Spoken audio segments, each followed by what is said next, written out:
How can the Warriors snag the biggest talent coming out of NCAA basketball this year? He's clearly the best player available in the draft, but the Warriors with a single draft pick could find themselves with the NCAA's best player this season. Hey, what's happening, everyone? This is Swish Culture. At 7 foot 4 inches tall, Zach Edey was indeed the biggest and best player in the NCAA this season. After winning countless accolades his junior year, including the Naismith Player of the Year award, he followed it up his senior year by leading Purdue to the national championships, where it was clear he was the best player on the floor. The Warriors are in need of a talented big man on their first unit, someone with enough experience to contribute right away, but young enough to give the team an opportunity to quickly recover in a post-dynasty era. While they struck gold with TJD late in the second round with the 57th overall pick last year, they probably won't be so lucky to pick up a 7-footer that can contribute that late, least of all, Zach Edey. Thankfully, there's always a means to an end, and it looks like the Warriors are sparing no time in getting to work on putting Zach Edey on the Golden State roster. It would be absolute bonkers for the Warriors, the smallest team in the league, to end up with the tallest player in this year's draft. So let's discuss how the Warriors seem to be trying to put the biggest man on this tiny roster. Before we get started, don't forget to like the video and subscribe to Swish Culture for the most analytical and entertaining NBA content on the planet. Now get ready. You're about to get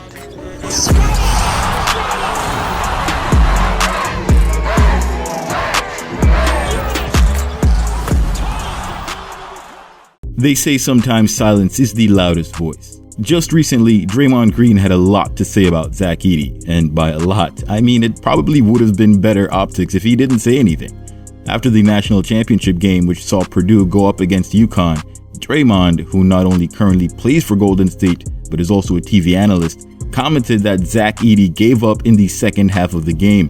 He complimented Sam Johnson, a player that's not in any draft discussions, on how he did his job in shutting Edey down. Edey led all scorers and also had the most rebounds in the game with 37 points and 10 rebounds. No one else had more than 20 points. Now, while you can argue that Draymond is a defense-first guy, so he's likely going to comment on standout defense, well, considering Edey had 37, it might just have been due to the fact that he was getting tired towards the end of the game and not so much because he was defended well.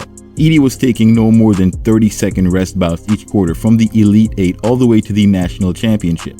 The fact that Draymond praised the guy who played 5 minutes for shutting down Edey was more of a compliment to Edey than anything else.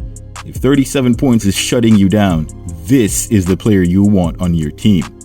This leads to the next aspect of what Draymond does for the Warriors. He has a lot of pull in the front office when it comes to deciding who the Warriors select in the draft, directly leading to the Warriors drafting Jonathan Kuminga back in 2021. For what it's worth, both JK and Edey are in the same class. Having seen Edey easily dominate a lottery pick sophomore in Donovan Clingan of UConn in the paint. Is there another top prospect that we should be thinking about? Yeah, the fastest rising prospect in this draft on NBA team boards, Donovan Clingan from the University of Connecticut. 7'2", 7'7" wingspan. Woo. He's number 3 on Jonathan Gamboni's list of top 100 prospects and absolutely in the conversation to be the number 1 overall pick. Draymond knows exactly what a player of this size and talent can do for the Warriors. On the season, Edey averaged 25 points, 12 rebounds, 2 blocks, and 2 assists to go along with 62% scoring from the field to close out his senior year. He's the only player to ever average that stat line and will go down in NCAA history as one of the greatest players ever. He swept all 6 major NPOY awards 2 years in a row, being the first player since Bill Walton at UCLA. He received the Kareem Abdul-Jabbar Award for the top center, as well as the Pete Newell Award for the top post player of the year for the second straight year.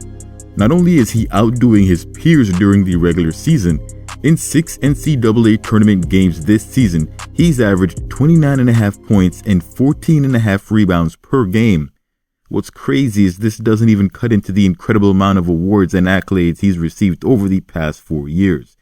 We'd be here all day and all night if I were to go through them. If you take a step back to his sophomore year, he was a better player then than current Donovan Clingan. So when you consider Clingan in his second year is being considered a top pick, this really shows you what you'd be getting in a guy like Edey. He provides not just a lob threat and finishing above the rim, he has a deadly hook shot that is almost automatic.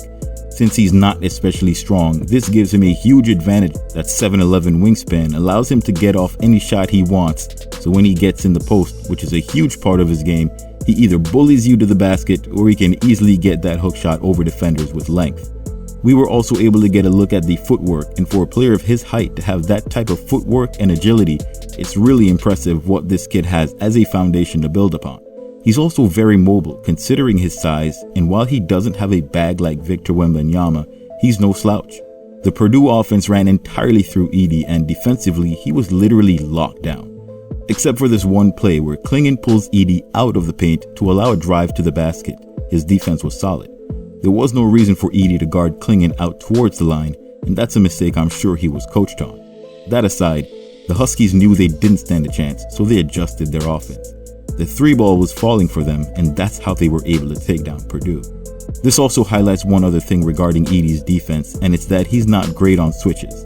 He's great in drop D, and while his length can make up for it if he gets blown by, the NBA 3-point line is much further out, which will give NBA guards more space to get by him and get to the basket.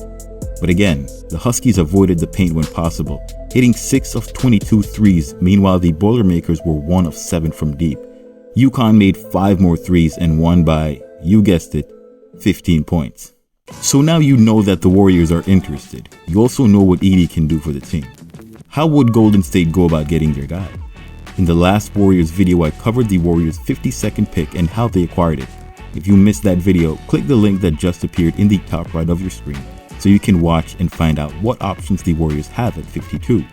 The Warriors are still in win now mode despite not making the playoffs, but in order to really make a difference, they're going to need talent currently not on the roster. While there isn't much trade value in the 52nd pick, the Warriors have an opportunity to make a move that would blow every other team out of the water due to the immaculate fit of Edey in a Golden State jersey. They need a big man, and they need one that can contribute to winning now. Zach Edey clearly fits the bill. The problem is that Edey is long gone off draft boards by the time the Warriors get around to drafting at 52. So what then?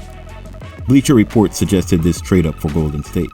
The Warriors would have to trade up in the draft to a number that they think they could still find Zach Edey on the board. Going through the different mock drafts, Edey is slated to get drafted anywhere from 17 to 25. The Warriors could trade up, and the least costly pick for Golden State to acquire would be the 16th overall. Not a lottery pick, but not late first round either. At 16th, the 76ers will have their pick of the litter, but with Joel Embiid and Paul Reed, the Sixers have no need for a center or a backup. With Maxey on ball, what they need is a shooting guard or a wing player to add depth to their roster. Who on the Warriors could possibly provide that boost for Philly? The Warriors' Moses Moody. Not only would this give Moody the playing time he deserves, he gets to go to a team and provide some immediate impact with his hustle and winning mentality. The Warriors' depth at wing has prevented Moody from being able to come into his own as a player, so the 76ers would be an excellent spot for the young player who could find himself playing alongside Maxey in a bolstered lineup. In this trade, the Warriors give up Moody and the 52nd overall pick to the Sixers for the 16th overall pick. They get Zach Edey as their starting center next to Draymond in the front court. This allows the Warriors to play big with Edey and small with Trace, and keeping Dre at the 4, Kuminga at the 3 and 4, and that 2-guard slot open for debate. This will also save the Warriors cash in terms of signing Moody to his upcoming contract, which is due for an extension this summer. One other thing I almost forgot to mention is that Edey, while not really known as a stretch 5, has said that he's got the 3-ball in his bag. Looking at some combine film, that isn't a stretch. But it is. You know what I mean anyway. Let me know if you guys think this is a trade up that the Warriors should do, and if not, what would you change about it? Post your thoughts in the comments below. Don't forget to like the video, subscribe to the channel, and turn on all your notifications so you don't miss any of my latest uploads. Thanks for watching. Till next time. Swish!